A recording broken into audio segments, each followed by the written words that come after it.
Elizabeth Mae stood frozen as the crowd's jeers grew louder, her cheeks burning with shame.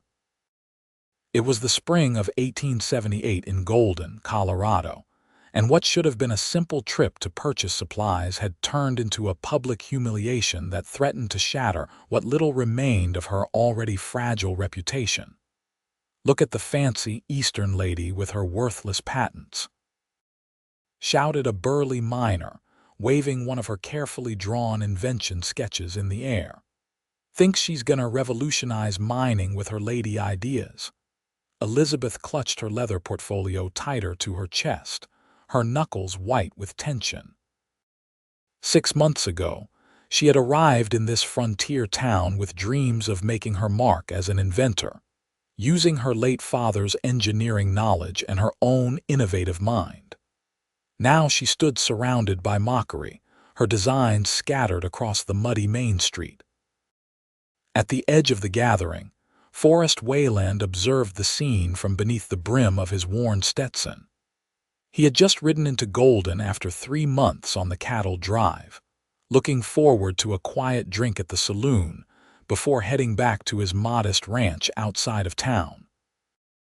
Instead, he found himself witnessing the public ridicule of a woman he'd never met, but whose courage was evident even from where he stood. The mocking continued as Elizabeth attempted to retrieve her papers, only to have them kicked away by laughing onlookers. "Women ought to stick to cooking and babies, not trying to think like men," called out another voice from the crowd. Forrest had seen enough. Without a word, he dismounted his chestnut mare, hitched her to the nearby post, and began walking through the throng of jeering townspeople. His presence alone, 6 feet of weathered cowboy with a reputation for being both fair and formidable, caused several men to step aside. Those who knew him recognized the determined set of his jaw and the purposeful stride that had broken up more than one barroom brawl over the years. When he reached Elizabeth's side, he didn't speak immediately. Instead, he simply knelt down and began gathering her scattered designs, carefully wiping mud from the detailed drawings before handing them back to her. "These look mighty impressive, madam," he said quietly, his voice carrying just enough for those nearest to hear. "Mind telling me what this contraption does?" Elizabeth stared at him, momentarily speechless. The tall stranger with dark hair and kind eyes was the first person in Golden who had shown any genuine interest in her work. It's a hydraulic sluice system," she finally managed, her voice trembling slightly. "It uses water pressure to separate gold from ore more efficiently than current methods, while reducing the need for mercury." Forrest nodded thoughtfully, examining the sketch. "Smart. Mercury poisoning took 2 good men I worked with last year." The unexpected alliance shifted the mood of the crowd.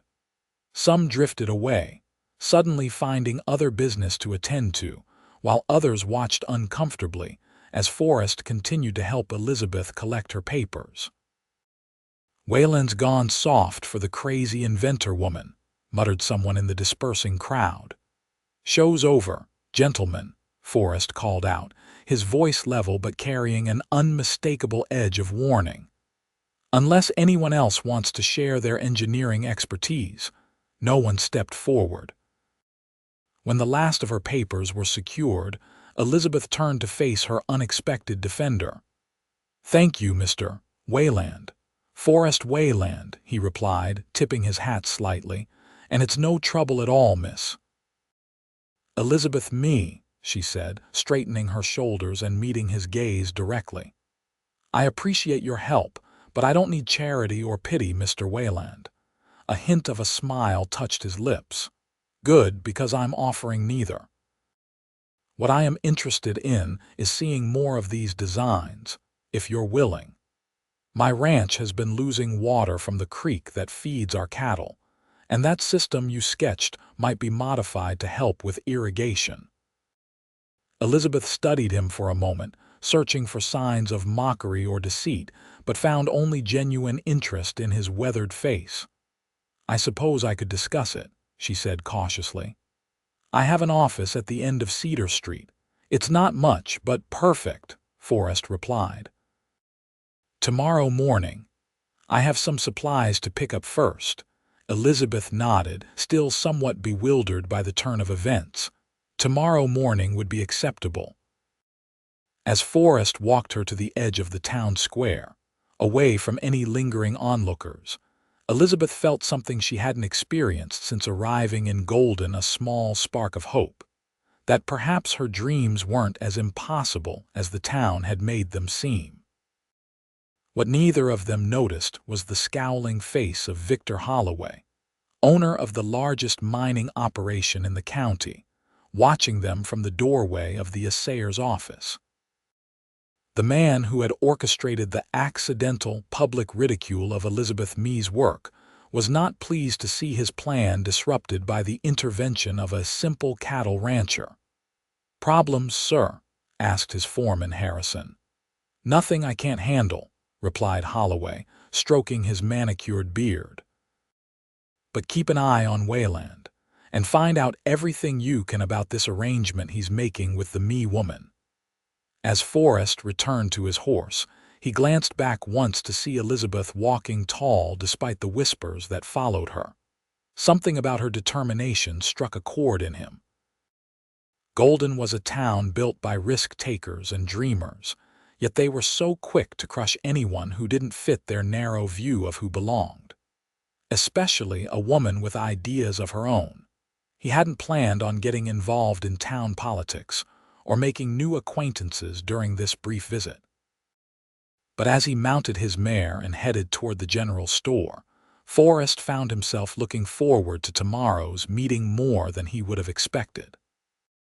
There was something about Elizabeth Mae, a fire behind her eyes that the town's cruelty hadn't managed to extinguish, that intrigued him in ways he couldn't quite explain.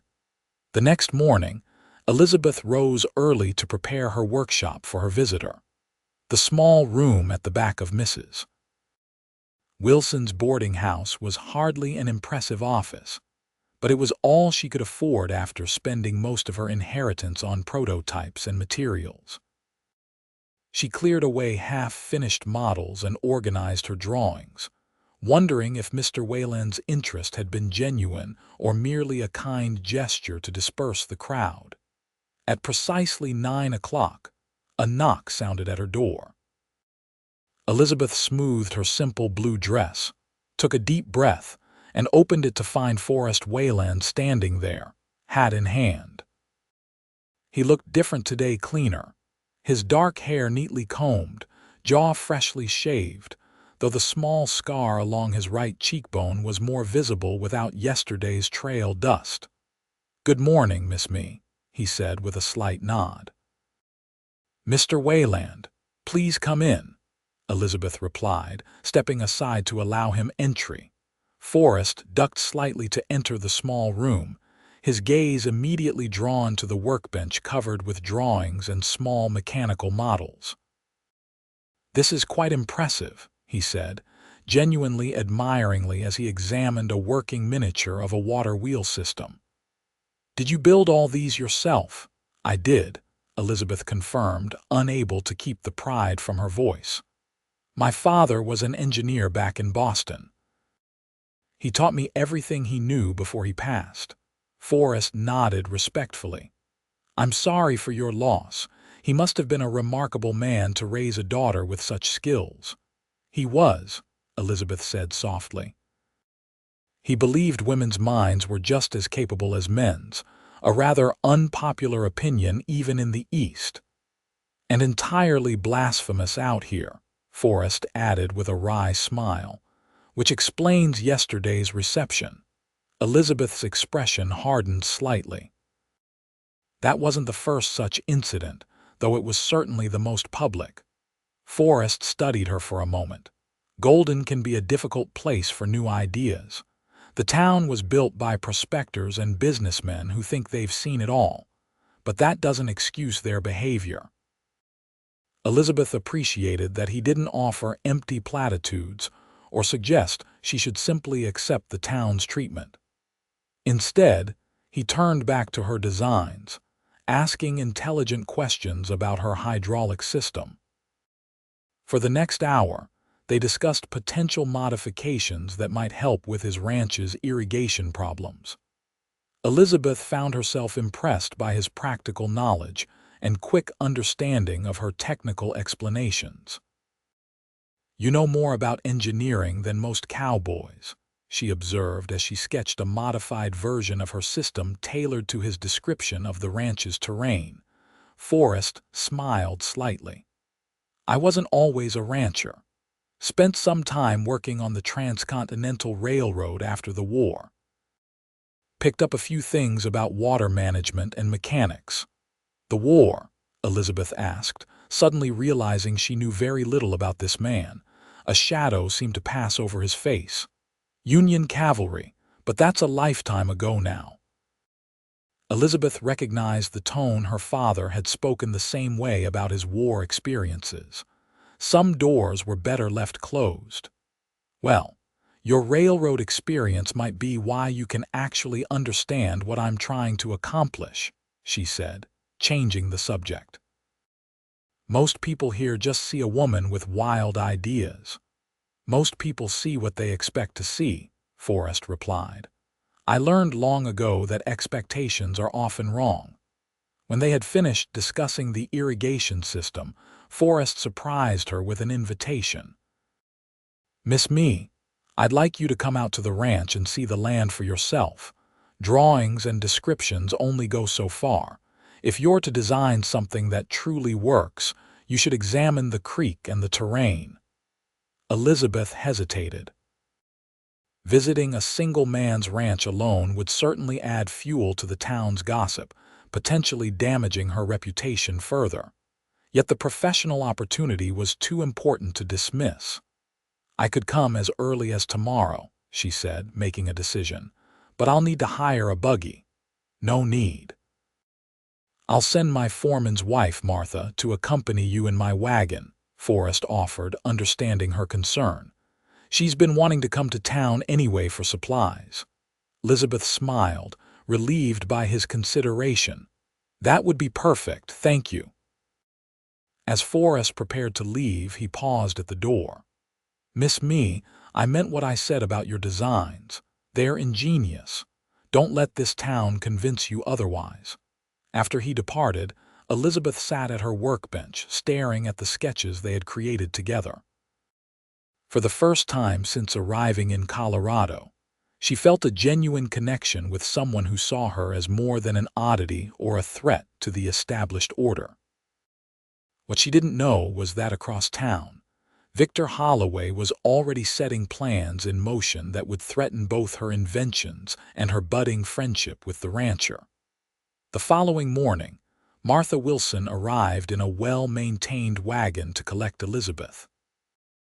The older woman was pleasantly talkative during the hour-long journey to the Wayland ranch, filling Elizabeth in on local history and, more interestingly, on Forrest himself. "Mr. Wayland's been running that ranch for nearly 8 years now," Martha explained as they traveled through the rolling foothills west of Golden. "Started with almost nothing after coming back from the war. Now he's got one of the most respected small cattle operations in the county." "He seems quite knowledgeable," Elizabeth remarked, watching the landscape change as they left the town behind. Martha nodded. "That he is. Lost his wife about 5 years back. Influenza took her and their infant daughter both. He doesn't talk about it, but you can see it in his eyes sometimes." Elizabeth absorbed this information quietly. It explained something of the sadness she had glimpsed behind his practical exterior. "He's a good man," Martha continued. "Fair to his workers, kind to animals. The sort who'd give his last dollar to someone in need, though he'd hate for anyone to know it." When they arrived at the ranch, Elizabeth was struck by its simple efficiency.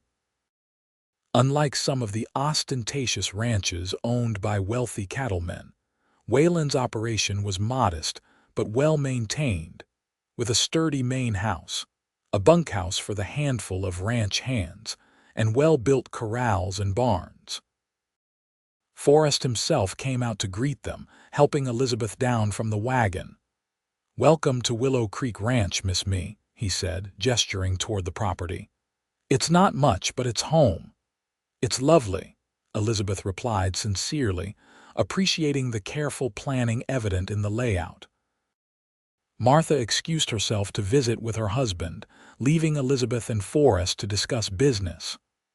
"I thought we'd ride out to see the creek first," Forrest suggested, "if you're comfortable on horseback." "I grew up riding in Boston," Elizabeth assured him, "though it's been some time." Forrest had a gentle bay mare saddled for her, and soon they were riding across the rolling grasslands of the ranch. Elizabeth found herself enjoying the freedom of being away from town, the clean mountain air filling her lungs as they rode side by side. The problem with the creek became evident as they approached it. What should have been a strong, flowing water source was significantly diminished, with evidence of recent diversion upstream. "It started about 3 months ago," Forrest explained as they dismounted to examine the creek bed. "At first, I thought it was just the dry season, but it's gotten steadily worse." Elizabeth knelt by the water, examining the flow patterns. "Someone's diverting it deliberately. See how the reduction is consistent rather than fluctuating naturally." Forrest nodded grimly. "I've followed it upstream. There's a new mining operation that's tapped into the water for their sluices. They claim they have water rights, but I haven't seen any documentation." "Let me guess," Elizabeth said, a suspicion forming. "Holloway Mining Company." Forrest looked at her sharply. "How did you know?" "Victor Holloway has been particularly interested in discrediting my work," Elizabeth explained. "He was behind yesterday's incident." "That doesn't surprise me," Forrest said, his jaw tightening. "Holloway's been buying up properties all around Golden. Anyone who won't sell to him tends to encounter difficulties." They spent the next hour examining the creek and the surrounding land, with Elizabeth taking careful measurements and notes. As they worked, their conversation flowed easily between technical matters and more personal topics. "What brought you to Golden?" Forrest asked as they sat beneath a cottonwood tree taking a brief rest. "Boston to Colorado is quite a change." Elizabeth smiled ruefully. "After my father died, there wasn't much left for me in Boston. I had his designs and my own ideas, but no one would take them seriously, at least not from a woman." She looked out across the rolling ranch land. "I read about the mining operations here, how they were struggling with efficiency and safety. I foolishly thought they might be more open to new ideas on the frontier, regardless of who proposed them." "Not foolish," Forrest said quietly. "Brave." Their eyes met for a moment, and Elizabeth felt a strange flutter in her chest that had nothing to do with invention designs or water rights. The sound of approaching horses broke the moment. 3 riders came into view, and Forrest immediately stood, his posture changing subtly. "Holloway," he said under his breath to Elizabeth. "And his men." Victor Holloway was immaculately dressed even on horseback, his tailored riding clothes and polished boots speaking of Eastern wealth rather than Western practicality. His 2 companions were clearly hired muscle, with guns prominently displayed. "Wayland," Holloway called as they approached. "Expanding your social circle, I see." His gaze moved to Elizabeth, who had risen to stand beside Forrest. "Miss Mae," he said with a smile that didn't reach his eyes. "How unexpected to find you so far from town. I hope you're not wasting Mr. Wayland's time with your inventions." "Miss Mae is here as my consultant," Forrest replied evenly. "Regarding the water you've been stealing from my creek." Holloway's smile tightened. "Strong accusation from a small rancher. I have legal rights to that water for my mining operation." "Then you won't mind showing us the documentation," Elizabeth interjected. Holloway's gaze hardened as he looked at her. I don't believe I'm required to prove anything to a rancher's consultant. The way he emphasized the last word carried clear insinuation, and Elizabeth felt her cheeks burn with anger. Perhaps not, Forrest said, stepping slightly forward. But you will need to prove it to the territorial court if the water flow doesn't return to its natural state soon. Holloway regarded him coldly. Be careful, Wayland. Courts take time and many things can happen to a ranch while legal matters drag on. Cattle stampede, buildings burn. The frontier is a dangerous place. The threat hung in the air, unmistakable. Is that how you plan to acquire my water rights? Forrest asked, his voice deceptively calm. The same way you've acquired half the properties in Golden, through threats and accidents. I'm merely pointing out realities, Holloway replied smoothly. Miss Mee understands about unfortunate incidents, don't you? Like having your designs publicly ridiculed, Elizabeth stepped forward. You arranged that. I simply allowed public opinion to express itself, Holloway said with a shrug. Golden has no use for women playing at being engineers, just as it has no use for stubborn ranchers who don't recognize progress. He looked between them. You two make an interesting pair of dreamers, but dreams don't last long in Colorado territory. Reality always wins. With that, he turned his horse. Good day to you both. Consider my advice about knowing when you're outmatched. As they rode away, Elizabeth released a breath she hadn't realized she was holding. That man is dangerous, she said quietly. Forrest nodded, his eyes still following the retreating figures. Yes, and now we know for certain he's behind the water diversion. And apparently my public humiliation, Elizabeth added bitterly. The question is why, Forrest mused. Holloway doesn't waste time on petty vendettas without reason. Elizabeth thought for a moment.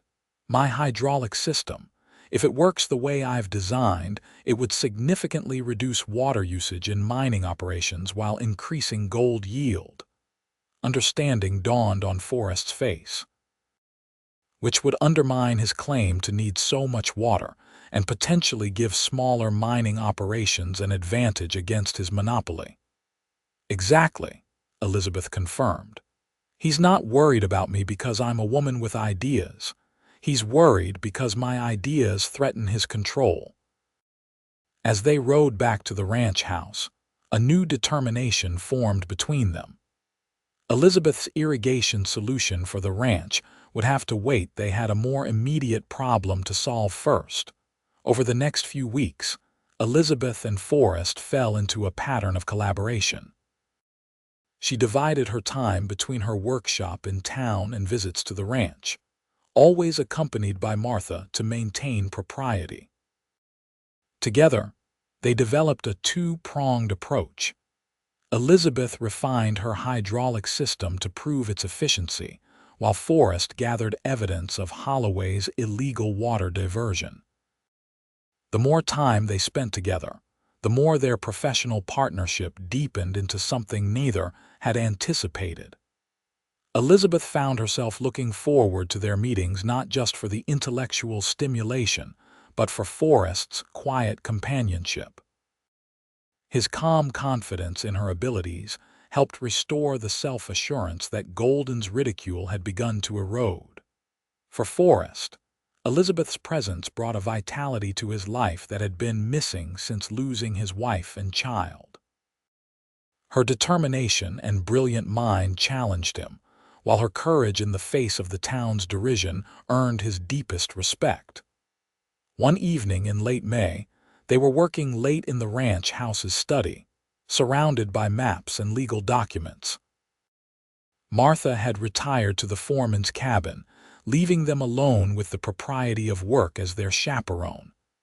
"I've found something," Elizabeth said suddenly, looking up from an old survey map. "Look at this boundary line from the original territorial survey."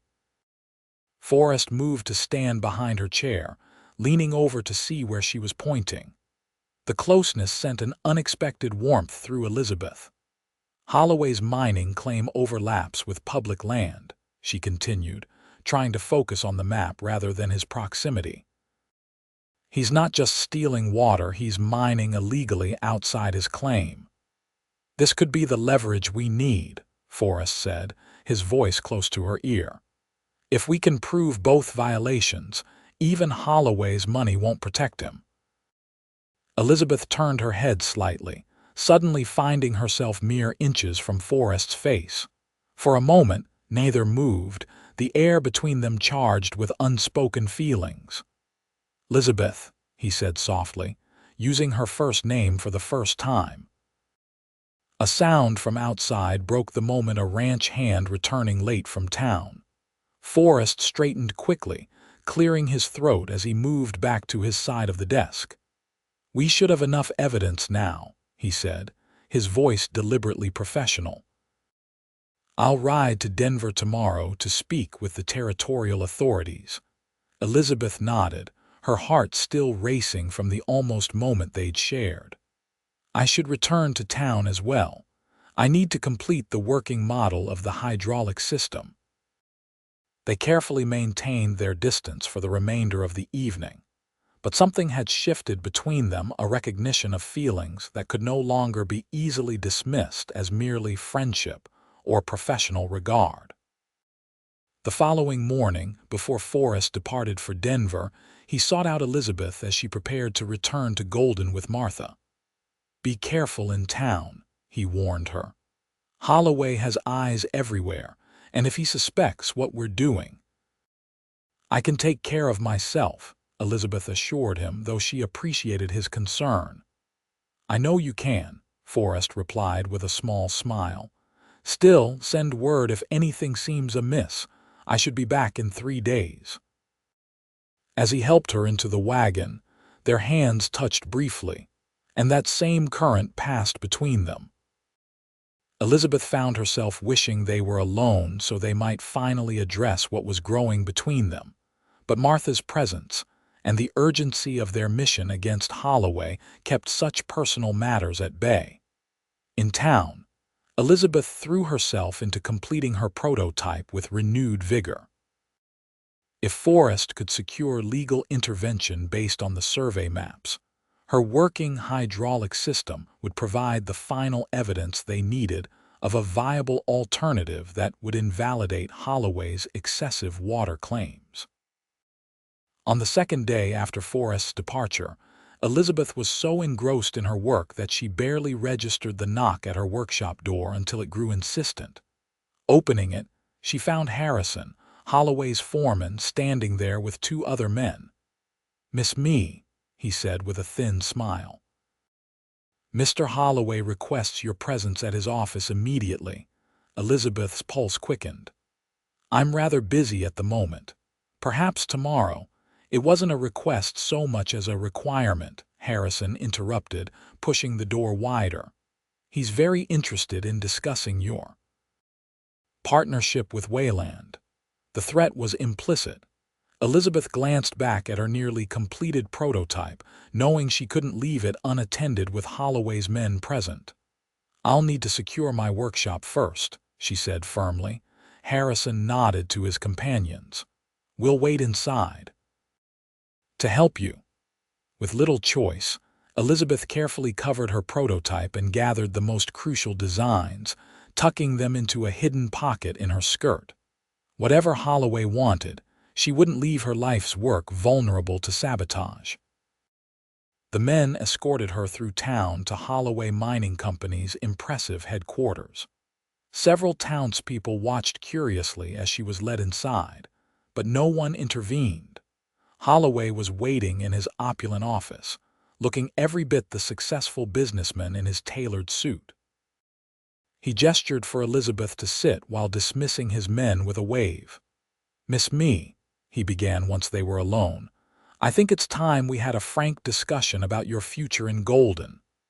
"My future is my own concern, Mr. Holloway," Elizabeth replied evenly, though her heart was pounding. Holloway smiled coldly. "I admire your spirit. It's rare in women, though misplaced in your case." He opened a drawer and removed a familiar leather-bound notebook, particularly when you meddle in matters beyond your understanding. Elizabeth stiffened, recognizing her father's journal containing his original designs and notes which she kept locked in her boarding house room, not her workshop. "How did you get that?" she demanded. "Golden is my town, Miss Mee," Holloway replied simply. "Very little happens here without my knowledge, including your little investigative project with Wayland." He opened the journal, turning pages with exaggerated care. "Fascinating work. Your father was clearly brilliant, though perhaps too idealistic, much like his daughter. What do you want?" Elizabeth asked directly, seeing no point in pretense. Holloway closed the journal. "What I've always wanted. Your hydraulic system, the patents, the designs, everything. Only now, instead of merely discrediting you publicly, I'm prepared to offer you compensation." He pushed a document across the desk. $10,000, a fortune for a woman alone, enough to return east and live comfortably, perhaps even marry well despite your unconventional background. Elizabeth didn't touch the paper. "And if I refuse?" "Then I'm afraid your time in Golden will become untenable," Holloway said with false regret. "Your reputation, already questionable, will be utterly destroyed. And as for Wayland," he shrugged, "the territorial officials in Denver are easily confused by paperwork. It would be a shame if they received contradictory evidence about those water claims." Elizabeth's mind raced. Holloway clearly didn't yet know that Forrest had already departed for Denver, which gave them a small advantage. "I need time to consider," she said carefully. "You have until tomorrow morning," Holloway replied. "And Miss Mee, don't bother running to Wayland. My men are watching the roads to his ranch." As Elizabeth was escorted out, she realized her situation was dire. She couldn't reach Forrest to warn him, and Holloway would almost certainly have her workshop and boarding house room searched, or worse, burned, if she didn't comply by morning. There was only one option: she had to complete her prototype tonight and find a way to get both it and herself to safety before dawn. Back at her workshop, Elizabeth worked frantically through the evening, completing the small working model of her hydraulic system. When darkness fell, she wrapped it carefully and placed it, along with her most critical designs, into a satchel. The rest of her papers she arranged to look as though she were still working on them. Slipping out the back window of her workshop, Elizabeth made her way through the shadows to the livery stable. The night watchman was asleep, making it relatively easy for her to saddle a horse, leaving payment and a note explaining she would return it and ride out of town under cover of darkness. She had never made the journey to Willow Creek Ranch alone, especially not at night, but necessity drove her forward. Holloway's men would be watching the main road, so she took a less direct route through more difficult terrain, guided by the stars and her memory of the landscape from previous visits. It was well past midnight when she finally glimpsed the lights of the ranch house. To her surprise, several lanterns were lit despite the late hour. As she approached, she saw ranch hands moving with purpose around the property, some armed. Martha's husband, Jim, intercepted her before she reached the house, his rifle lowering when he recognized her. "Miss Mee." "Thank the Lord," he exclaimed. "We've been worried sick." "What's happening?" Elizabeth asked as she dismounted stiffly, exhausted from the difficult ride. "Mr. Wayland returned early from Denver," Jim explained, taking the reins of her horse. "Got word that Holloway was planning something. When we couldn't find you in town, he feared the worst." The front door of the ranch house burst open, and Forrest strode out, his face a mixture of relief and concern when he saw her. "Elizabeth," he said, quickly crossing to her. Without hesitation, he took her hands in his. "Are you all right?" "When my contact in town said Holloway's men had taken you to his office." "I'm fine," she assured him, suddenly fighting tears of relief. "But Holloway knows everything. He threatened both of us, demanded I sell him my designs." Forrest's expression hardened. "Let's get you inside." "It's not safe out here." In the warmth of the ranch house kitchen, Elizabeth explained everything that had happened while Martha prepared hot tea. Forrest listened intently, his face growing increasingly grim. "I managed to speak with the territorial marshal in Denver," he told her when she finished. "He's agreed to investigate the water claims and the boundary violations, but it will take time we may not have if Holloway is moving against us now." "We have one advantage," Elizabeth said, opening her satchel to reveal the prototype. "It's finished and it works. I tested it before I left. With this and the documentation you've gathered, we can prove not only that Holloway is operating illegally, but that there's a viable alternative that doesn't require stealing water." Forrest studied the small but intricate device with admiration. "This is remarkable, Elizabeth. Truly." Their eyes met across the table, and in that moment, the pretense of mere partnership fell away completely. "I was terrified when I heard Holloway had taken you," Forrest admitted quietly. "Not just for our cause, but because the thought of losing you." Elizabeth reached across the table to touch his hand. "I felt the same when I thought his men might intercept you in Denver." Martha discreetly excused herself, leaving them alone in the kitchen. "Elizabeth," Forrest began, turning his hand to hold hers properly. "I know this isn't the right time with everything that's happening, but I need to tell you." A shout from outside interrupted him, followed by the sound of approaching horses. "Boss," called one of the ranch hands. "Riders coming fast from town." Forrest was on his feet instantly, moving to the window. "At least a dozen men. Holloway's not waiting for morning." He turned to Elizabeth, decision made. "We need to get you and the prototype to safety. There's a cabin in the high pasture that only my men know about.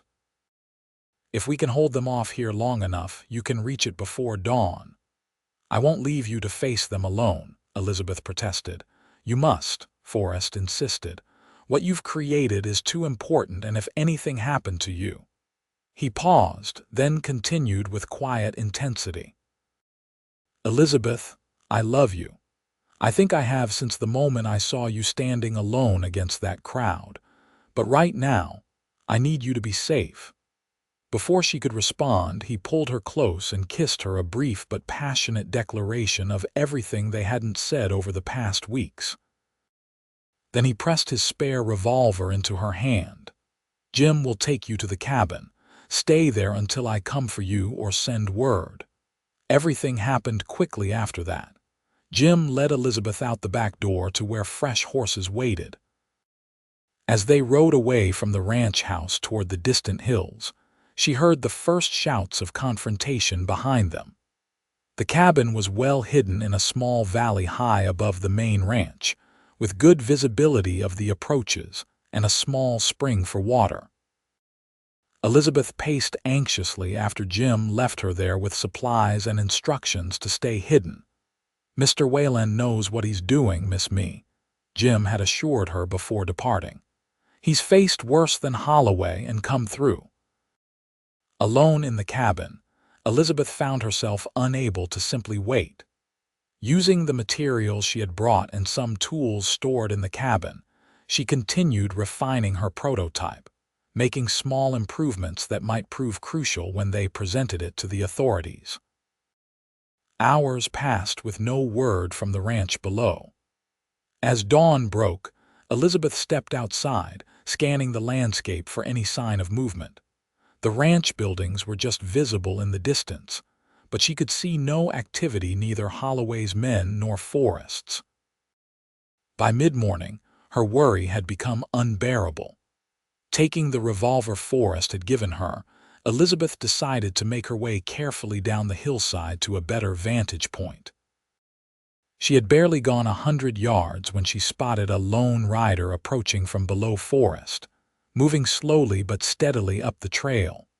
Relief flooded through her until she noticed he was slumped slightly in the saddle. She ran to meet him, reaching his horse just as he nearly fell trying to dismount. "You're hurt," she gasped, seeing blood staining his shirt. "Not as badly as it looks," he assured her, though his face was pale. "Bullet grazed my side. Holloway's men weren't expecting us to be prepared for them." With Elizabeth's support, they made it back to the cabin, where she helped him inside and insisted on examining his wound. It was indeed a graze, painful but not life-threatening. "What happened at the ranch?" she asked as she cleaned and bandaged his side. "Holloway came himself, with about 15 hired guns," Forrest explained. "Demanded we turn you over along with all your designs. Said he had legal documentation proving my water claims were invalid." "And?" Elizabeth prompted when he winced as she tightened the bandage. "And then the territorial marshal arrived with 6 deputies," Forrest said with a small smile. "Turns out my trip to Denver was more productive than Holloway anticipated.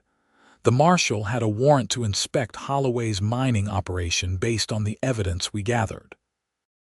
Elizabeth sat back, hope rising. "So it's over." "Not entirely," Forrest cautioned. "There was a standoff. Shots were fired, that's how I got this. The marshal arrested Holloway for obstructing justice, but his lawyers will have him out within days. The water rights issue will go before a judge, but that could take months." He reached for her hand. "But we've bought time, and more importantly, we've shown Holloway that he can't simply intimidate everyone into submission." Elizabeth squeezed his hand. "And my invention." "The marshal was very interested when I mentioned it," Forrest said. "Once things settle down, he wants to see a demonstration. If it works as well as you believe, it could change mining throughout the territory." They sat in companionable silence for a moment, both exhausted from the night's events but relieved to be together and relatively safe. "You said something before the attack," Elizabeth finally said softly. "Before you sent me away." Forrest met her gaze steadily. "I meant it, every word. Though I had planned a more conventional courtship before declaring myself." Elizabeth smiled. "Conventional seems overrated, especially in Golden." She moved closer to him, careful of his injury. "I love you too, Forrest. I think I realized it weeks ago but was too afraid to admit it, even to myself. After Boston, I promised myself I would focus only on my work, not on—" She gestured between them. "This." "And now?" he asked, his voice low. "Now I think perhaps I don't have to choose between my work and love," she replied. "Not with you." Their second kiss was gentler than the first but no less meaningful, a promise of a future neither had expected to find in the Colorado territory. The next few months brought significant changes to both their lives. True to Forrest's prediction, Holloway was quickly released from custody, but the legal proceedings regarding the water rights and mining boundaries moved forward. The territorial court granted a temporary injunction preventing Holloway from diverting the creek while the case was pending, restoring water to Willow Creek Ranch. Elizabeth's demonstration of her hydraulic system for the territorial marshal was an unqualified success, leading to interest from several smaller mining operations eager for a more efficient method. With Forrest's support and financial backing, she established a small workshop on the ranch property where she could continue her innovations away from Holloway's influence in town. Their courtship progressed with the same determined practicality that characterized both their personalities, tempered by a deepening affection that surprised and delighted them equally. By autumn, when the aspen leaves turned golden on the hillsides above the ranch, Forrest proposed properly, with a small diamond ring he had commissioned from Denver. "It's not as fancy as what you might have had in Boston," he said as he placed it on her finger. "It's perfect," Elizabeth assured him, admiring how the stone caught the late afternoon light, and considerably more meaningful. They were married in October 1878 in a small ceremony at the ranch attended by Forrest's workers and the few friends they had made in Golden. The town's attitude toward Elizabeth had begun to shift as news of her invention spread, and smaller mining operations reported increased yields using her methods.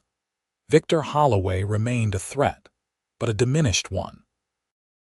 The territorial court ruled against him regarding the water rights, and investigations into his other business practices had revealed numerous irregularities that kept his lawyers occupied and his influence constrained.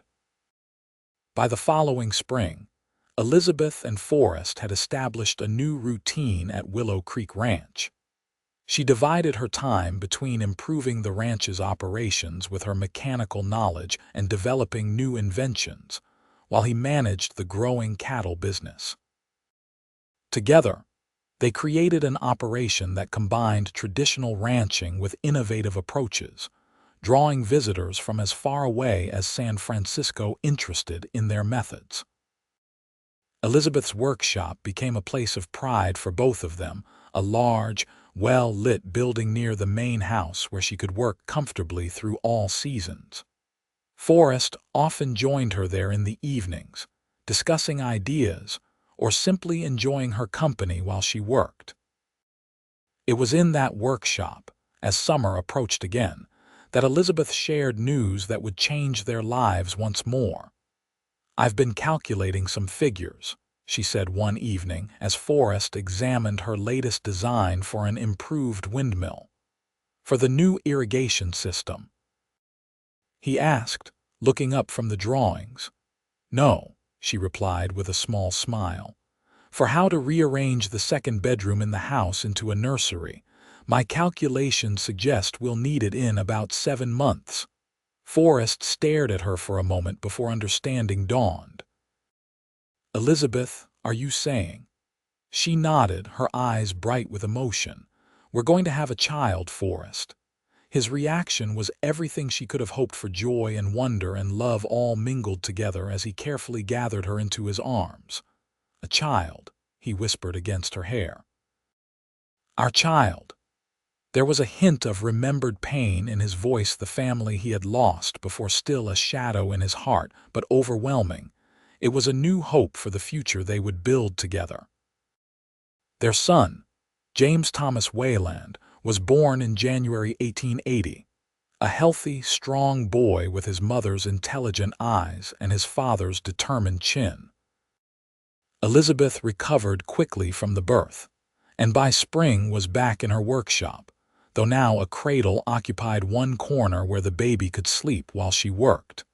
As James grew, he became a fixture around the ranch, equally fascinated by his mother's inventions and his father's cattle. Elizabeth and Forrest made sure he understood the value of both innovation and tradition, raising him to respect knowledge regardless of its source. By the time their daughter, Margaret, joined the family 2 years later, Willow Creek Ranch had become known throughout Colorado as a model of progressive ranching. Elizabeth's hydraulic system, now patented and licensed to mining operations across the West, provided a steady income beyond the cattle business, allowing them to expand their holdings and improve their methods further. Victor Holloway eventually left Golden. His business interests diminished after several legal defeats and the rising competition from operations using Elizabeth's more efficient methods. The town itself gradually changed, becoming more accepting of new ideas and of the woman whose inventions had brought prosperity to many of its citizens. One summer afternoon in 1885, Elizabeth stood on the porch of their expanded ranch house, watching Forrest teach 7-year-old James how to gentle a young colt, while 5-year-old Margaret helped with great seriousness. The scene filled her heart with a contentment she had never imagined possible when she first arrived in Golden, alone and determined to make her mark on the world. Forrest looked up, catching her watching them, and smiled the same warm smile that had first given her hope when he stood beside her in that hostile crowd so many years ago. Later that evening, after the children were asleep, they sat together on the porch, looking out over the ranch that had flourished under their combined care. "You ever think about that day we met?" Elizabeth asked, her head resting against Forrest's shoulder. "Often," he admitted. "Though I didn't know it then. That was the day everything changed for me, seeing you stand your ground despite their cruelty. I admired your courage before I even knew your name." Elizabeth smiled, remembering. "And I thought you were simply being kind to a stranger." "It was more than that," Forrest said quietly. "Something about you called to something in me that I thought had died years before. A belief in possibilities, perhaps." He took her hand, running his thumb over the wedding band that had joined the engagement ring. "I never expected to find love again, especially not with a brilliant Boston inventor who turned my quiet ranch life upside down." "Are you complaining, Mr. Wayland?" she teased gently. "Not for a moment, Mrs. Wayland," he replied, bringing her hand to his lips. "Not for a single moment." As the sun set over the Colorado mountains, painting the sky in hues of gold and pink, Elizabeth reflected on the journey that had brought her to this place and this man. The ridicule she had faced that day in Golden had seemed like the end of her dreams, but instead, it had been the beginning of something far greater than she had ever dared imagine. Forrest had done more than simply stand beside her in that hostile crowd. He had stood beside her through every challenge since, believing in her mind and her heart with equal devotion. Together, they had built a life that honored both their pasts while creating something entirely new.